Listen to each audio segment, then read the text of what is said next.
15 વર્ષથી પાલેજમાં જૂના અને જાણીતા computer, laptop, CCTV camera service, printer repairing તેમજ નવા અને જૂના કોમ્પ્યુટર લે-વેચ કરનાર.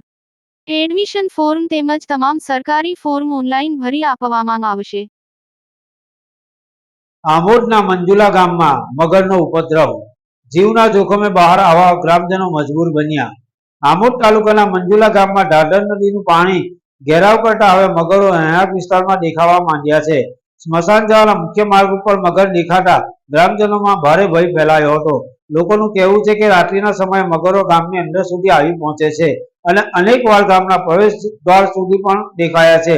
પરિસ્થિતિ એવી સર્જાઈ છે કે મંજુલા ગામના લોકો પોતાના ઘર વખરીનો સામાન લેવા માટે પણ પાણીમાંથી જીવના જોખમે બહાર આવવા મજબૂર બન્યા છે. પાણીમાં મગરની વધતી હલચલને કારણે ગ્રામજનોમાં ભય અને અશાંતિનું વાતાવરણ છે. હાલ તંત્ર તરફથી સુરક્ષા માટે ખાસ વ્યવસ્થા કરવામાં આવી છે કે નહીં તે અંગે પ્રશ્નો ઉઠી રહ્યા છે. યાકુબ પટેલ, ભરૂચ.